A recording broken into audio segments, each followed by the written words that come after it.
Hi guys, Andy N, Spoken Label, back in the house. First recording this year, and I'm full of fucking cold. So let's see how the voice holds up today. But either way, if I end up going quiet on you, it's because I'm ill. But I've got a wonderful writer with me today. And I've been speaking to this young lady before. We reckoned Rhiannon, don't we, about well over 3 years ago we first got talking, didn't we? Definitely So pre-pandemic. Yeah, it's been a long time. pre-pandemic, and it's always nature to be with a spoken label. Sometimes I can be chatting to people for years before I get around to actually getting them on the session.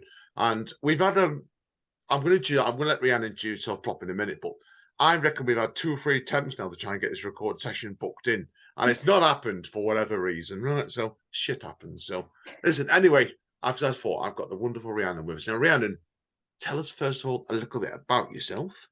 Obviously, where you're from originally, where you are now, and what started you off for your creativity. Yeah, cool. Hi, I'm Rhiannon Skye. I perform poetry under Goodnighttheskye, so that's where you can find me on everything. And my origin story is pretty boring actually. I'm Leeds born and bred. I was born in Beeston. I've stuck around in Beeston. I went to uni in Leeds, and I'm still in Beeston today. Oh, yeah. All right. Yeah. Although we're moving to Gipton in a couple of months, but yeah, I've never strayed from Leeds, and I doubt I ever will, which is not Oh, the most exciting origin story. we were actually up in Leeds a couple of weeks ago. Me and Amanda were actually my wife. So, and Yeah, it's like I've not been there for years, and I was shocked actually. If I'm honest, how high market some of it had gone actually, because like it's changed a lot around there. So in the yeah. five so years I've been there.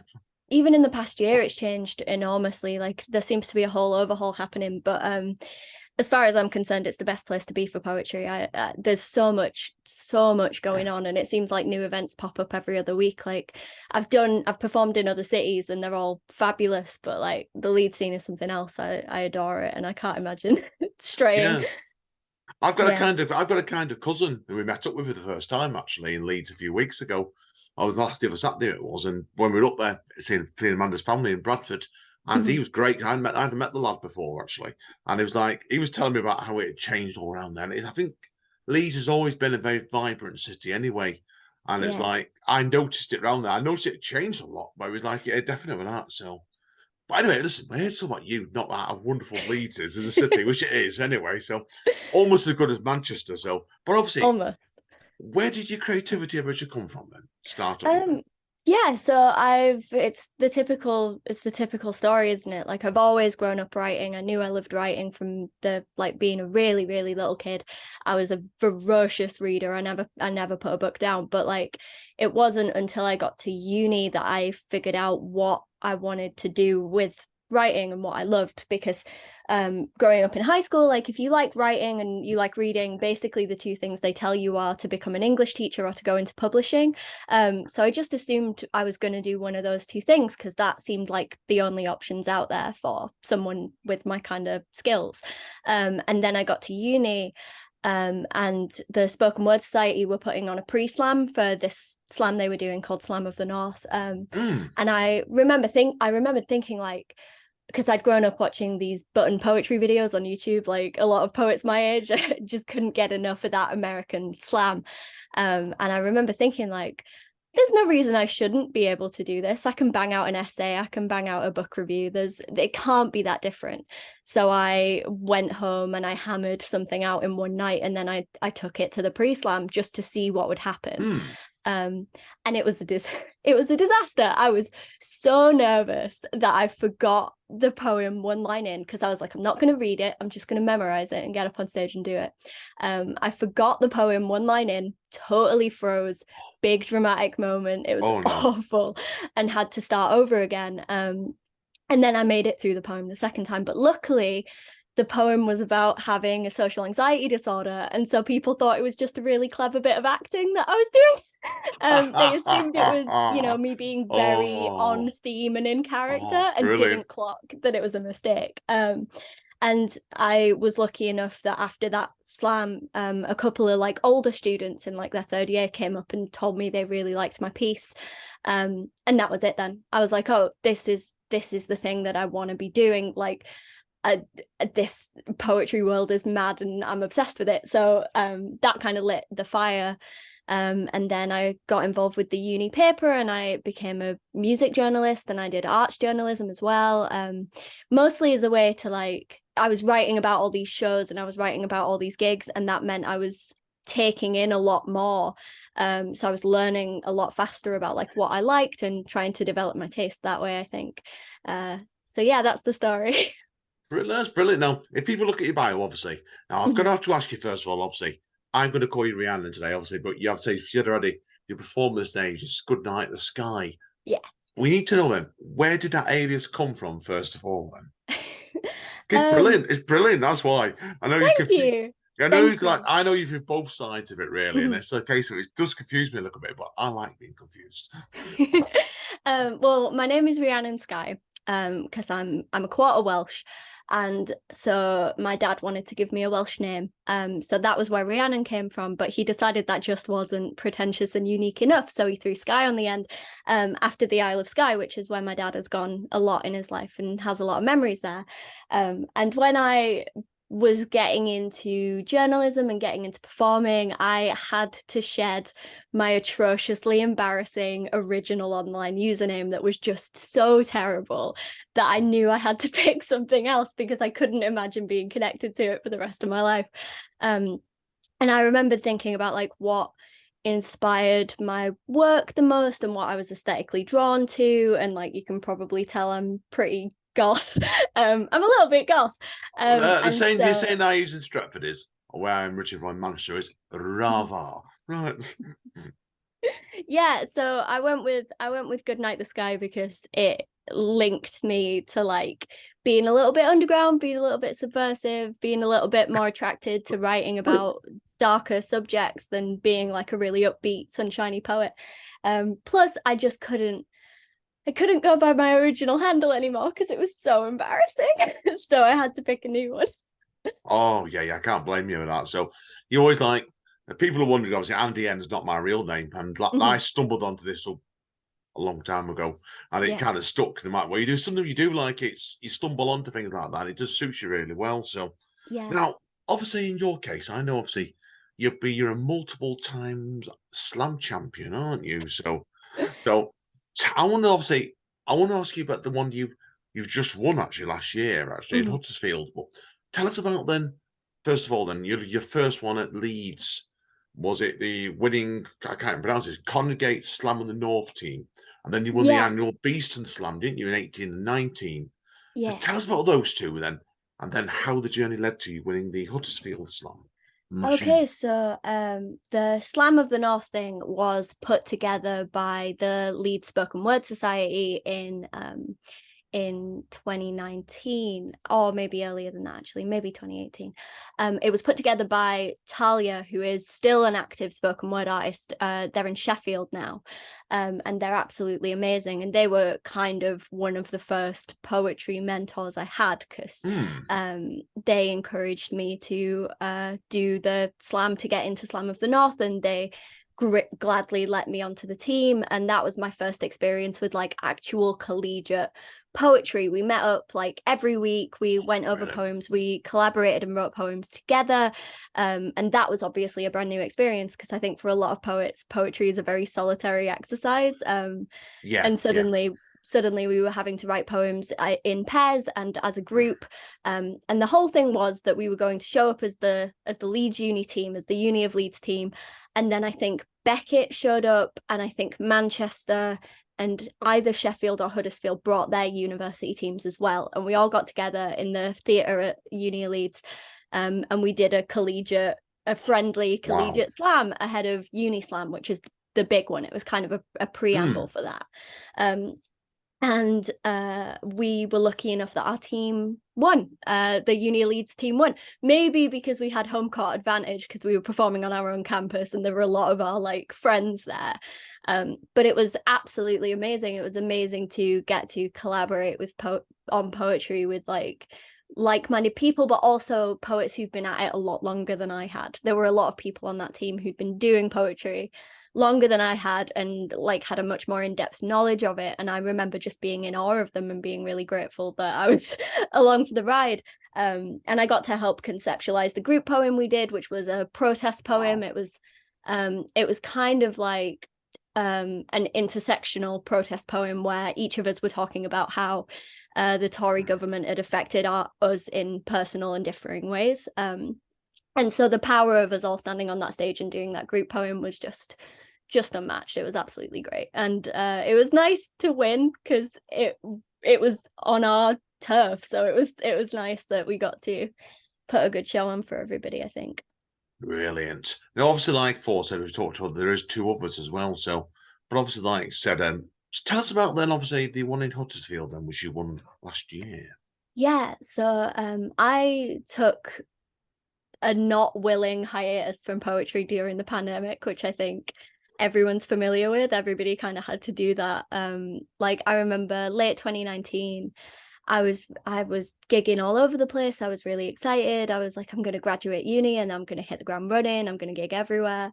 And then the pandemic happened and everybody kind of had to take a step back from performing on stages and things like that. So when things started opening up again at the start of last year, I saw that they were having a slam and I thought, maybe this is the best way to kind of test the waters and see if this is something I even still know how to do. You know what I mean? Because it'd been 2 years and I was like, I might not even know how to do this anymore. Like I've no idea.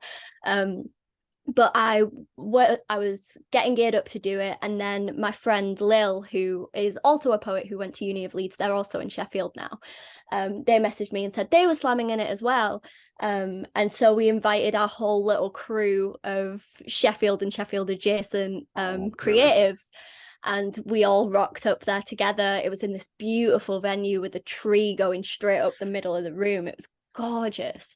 And me and my friend Lil, I remember joking, I was like, I'm not one of those poets who wrote a ton of new material like over the course of the pandemic, so you're gonna know what I'm coming to slam with. And they said the same. They were performing some old standards that we both knew. So it was absolutely amazing to like get back into it by stepping onto this stage with someone who I consider a really close poetry friend and a mentor, and it meant we got to scream for each other. It was amazing. And I was lucky enough to win, which was shocking. It was my first time out since 2019 and I was not expecting it. Wow. But it was such a pleasure. It was Rose Kondo who ran it. I know She's really Rose, active. Yeah, she's really active in Huddersfield. And she just put on an amazing event, and it was absolutely great to get up on stage with all these poets, because aside from Lil, I didn't know any of them because they were all part of the Huddersfield scene. So it was amazing to get to see all these new poets perform and like feel like my passion for it had been reignited after a bit of a unwilling 24-month break.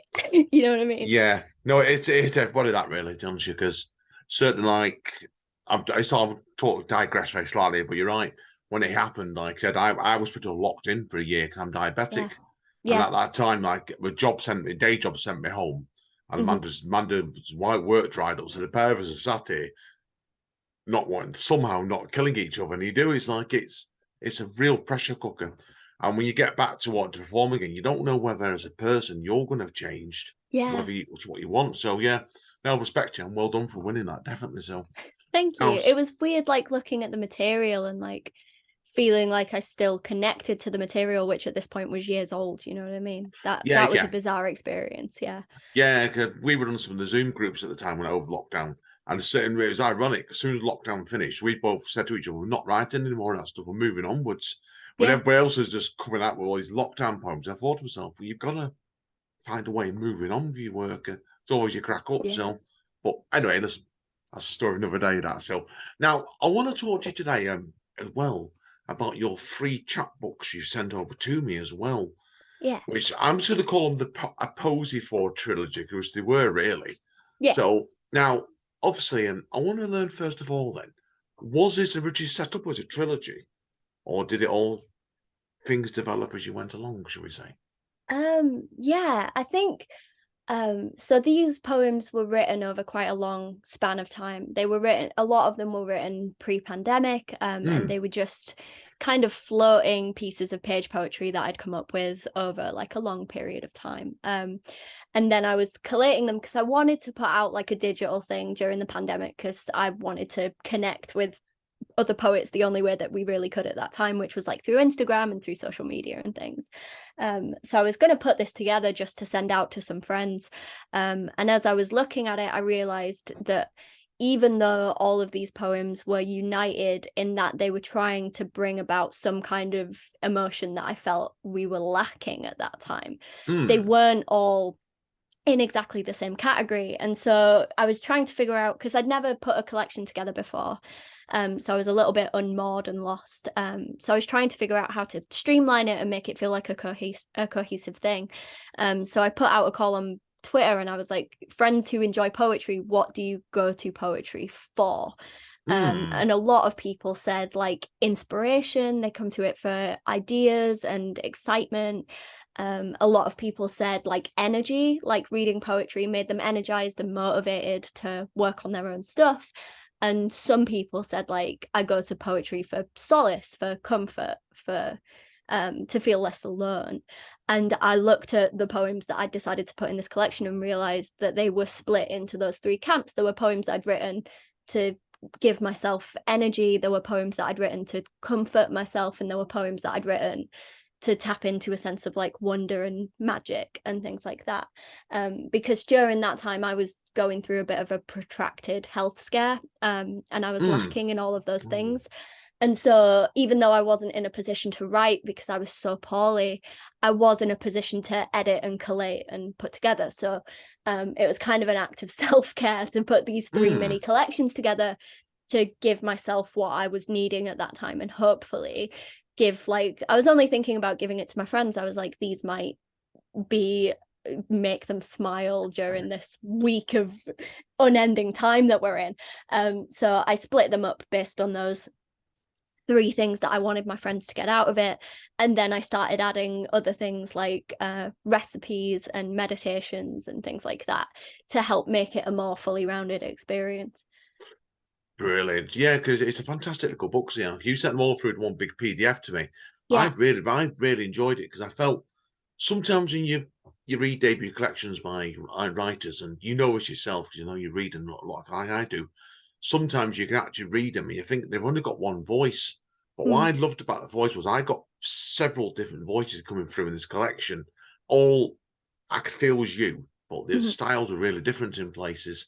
Now, as people know, obviously, I don't like asking direct questions about collections, but I do want to ask you about certainly one or two of your recipes that cropped up in the collection. For example, fairy shortbread. Now, what made you want to put what I would call poetic recipes into this collection? Oh, that's funny. I think I just wanted it to be I wanted to make the audience a more active participator in it, is what I wanted to do. Because I wasn't really thinking about releasing this as a collection in like the professional poet kind of way. I was just trying to build something that I thought my friends would be able to enjoy or take something from. And I wanted them to be able to participate in the emotions of the collection. I wanted them to, like, if the collection was to bring comfort and solace, then I wanted them to have something tangible that represented those emotions, but also to be able to participate in the ethos of these collections, which is like, through it I've tried to talk a lot about like tangibility and like getting your hands dirty and things, and I wanted them to be able to get some of the joy of like actually building something with your own two hands, which is like a recurring theme in the poems. So I thought putting these recipes in would add a little bit of whimsy, but it would also, like, maybe someone who's having a bit of a bad time would be reading through the collection and see this recipe for shortbread and see that there's like 3 ingredients and it's really easy, and think, oh, maybe I'll spend half an hour today doing that. And then they'll get to access some of the more visceral emotions in the collection, is what I was thinking. I think it's a great idea, because it gives it that sort of lightness, which in some cases your pieces, I think they are very, very, very well written, all your pieces, I'll be honest, Rhiannon, but that takes it in a different direction. And I thought, that's really clever writing straight away. It you know what I mean? It lightens the mood, doesn't it, really? So that's why, because there's a lot of pieces in your book, and there's one I particularly wanted to ask you about, actually, the second Mend one, where I loved it, where you went into like, it's miserable out, isn't it? Like when you went about Ickleborough Mountain, which I have heard of, and I've been close to it, but never actually been to it. Where I love the bit in this poem, and this is why it's really good, clever ghost poem. This where he basically gone on about the ghost living on weak tea with 2 sugars, and I thought to myself, it was like it give it that sort of human touch again, really, when that piece did so.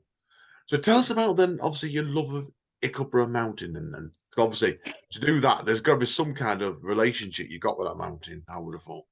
Yeah, so this is really silly, but I went to a primary school in Beeston where our school trip every year in year 5 was to go to Ingleborough. And we would stay in this big, it felt like a manor house, but I'm not actually, it was probably barracks or something, but it was this beautiful, lush house, and the whole year group would go, and you would spend a week caving and tree climbing, and eventually you would go and climb Ingleborough Mountain, which it's not, it's a hill, but as a kid it felt like a mountain, and this trek is like burned into my mind. It was in year 5 is when my uncle gave us like a really old clunky 1st gen laptop, right? And I was given it because I told him I wanted to be an author one day. And so I came back from this Ingleborough trip and hammered out like this really pretentious 10-year-old memoir about how much I loved it. And I just remembered like my imagination being literally ignited by this landscape because it was so rugged and so desolate, and it just felt like a place where magical things could happen, and that has stuck with me. I try in my poetry to access that like childlike way of seeing the world, even though I'm, you know, a person with a mortgage and a full-time job and tax returns to do. I try to come back to that feeling of like awe and almost fear in the face of something so much bigger than you. And I'm not a religious person, so the way I access that like numinous feeling is talking about nature and talking about landscapes. And I like populating my poems that are about real places or real people or real things with like larger than life magical characters. So I thought the idea of this like curmudgeonly ghost hiker who is constantly haunting Ingleborough Mountain but has a soft spot for these groups of kids from schools that come up and are just taken aback by the wonder of the place. I thought that was playful and kitschy in a way that might make some people smile, I guess. Yeah, it's got the sort of, there's a playfulness in your work, and I agree with you straight away with that. And it's very easy to read, but also I've seen a few of your videos, and it's very you as a person, I think, on stage as well. So yeah, that's why I thought I'd pick on that piece. Now, to start winding down, because I want to touch on, obviously, let people know what else you're doing as well. Because like people would see if they research you are very busy. It's not just your poetry either. So I want to learn first of all about your Edinburgh to Leeds collaboration with Yeah. Cam Naylor, which was released back in 2021. Mm-hmm. Tell us a bit about that for Nexton, first of all. Yeah, so Cam is a friend of my partner's. He went to Leeds Beckett to study production and performance, music production and performance. And over the course of his like studies, he went from performing like traditional rock music to writing electronic music. And where he ended was as like this incredibly artistic, experimental sound artist. So he is really interested in found sound, and I think as part of his further studies in Manchester, I think he'll kill me if I get this wrong, he's been going around and working with various arts organizations to capture found sound and transform it into all these different kinds of things, and I'm in awe of what he does because it's so weird and so incredibly like high concept, and I'm obsessed with what he does, but he, in a similar way, said he was really excited by my work because my work has narrative and my work is very upfront about what it's about.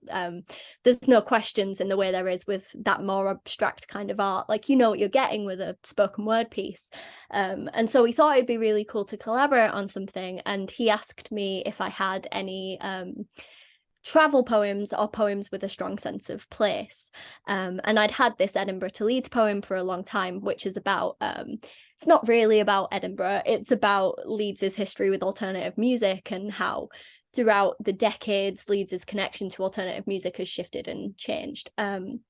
So what he did was he went away and created these like immersive soundscapes to put behind the poem. So as I'm talking about the Leeds goth scene, you can hear like far away guitars, you can hear like the crashing of the waves, you can hear people talking in cafes, things like that.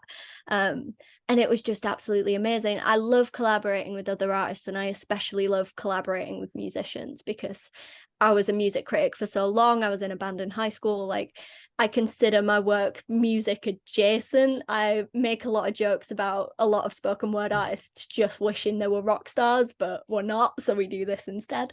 So it was an absolute honor to get to collaborate with him, especially given like how next level his work is. And I hope we get to do it again, because it was so much fun. Brilliant. Please do, certainly, because I'm looking forward to that, definitely, because I thought it was good. Really impressed when I heard that straight away. So definite. Now, obviously, I want to touch on very base, obviously, before we go into the wrap-up questions. Obviously, people research you, they will know, obviously, you're beside poetry, obviously, I know you do copywriting, content writing, and I think you still do music journalism, but I could be wrong with that one. But obviously, like, when you're doing all those sort of various platforms like that, you find, don't you, almost like you're flicking a different switch in your brain, don't you, when you're in that doing poetry. So do you find your approach when you're writing each of these sort of projects changes? Yeah, I think for sure. I think any writing you do helps to improve your other writing, even if they're completely far apart. So I think half the reason I have an easy time with poetry is because I'm writing thousands of words a day, every day, whether I'm working on poetry or not. So those skills are staying like sharp. So I'm a big like advocate of writing anything you can in order to improve your skills in whatever area of writing you want to improve your skills in. But even though they help improve each other, they are completely different worlds, especially, although the surprising thing is like the copywriting I do, the writing for adverts and for businesses, things like that, isn't as far away from poetry as you might think, because there's a lot of focus on wordplay, and there's also a lot of focus on, does it sound good when you read it out loud, because that's what a business is looking for. They're looking for something that has that little like switch of cleverness.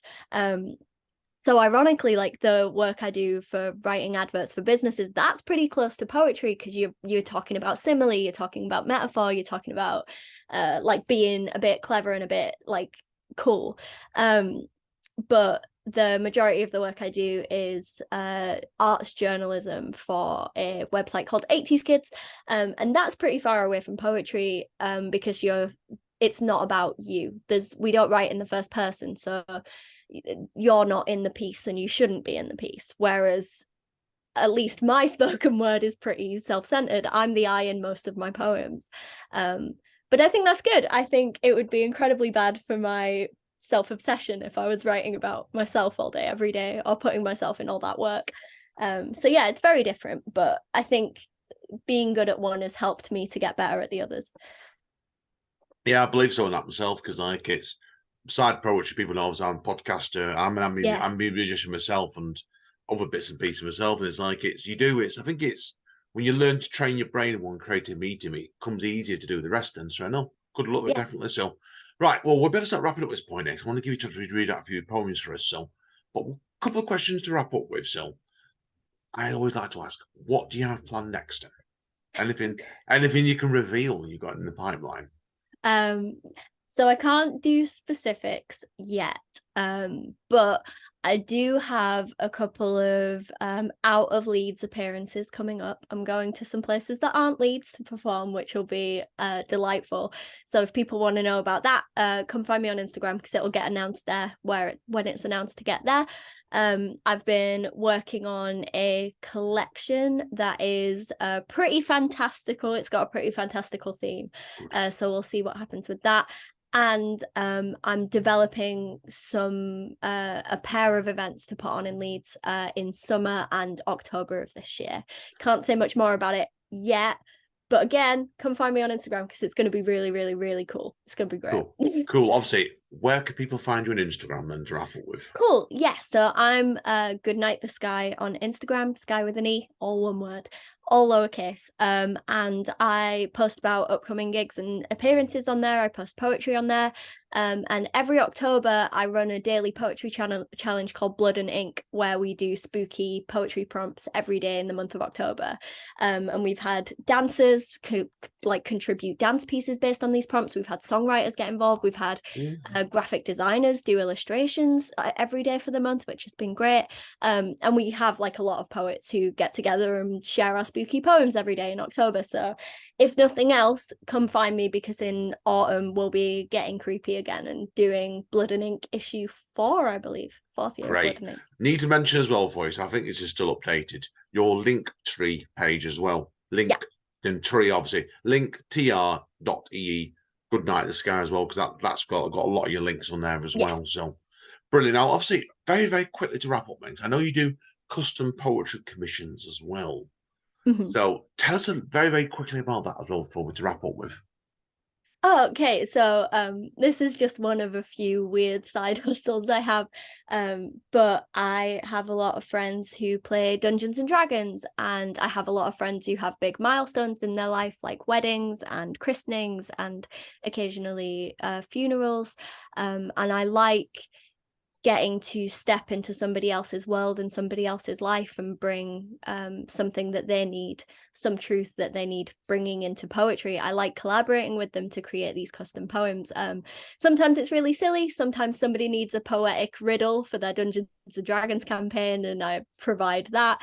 And sometimes people want personal work writing to celebrate a wedding or to commemorate somebody's life at a funeral, things like that. So I really, really love doing it. I hope to do more of it this year because it's such a pleasure and a privilege. But yeah, if you find me on Linktree, you can come get me to write a custom poem for your cat's birthday or whatever. Brilliant. Good luck, definitely, Rhiannon. Okay, guys and girls, we're going to let Rhiannon take a quick break now. She's been talking to me for too long.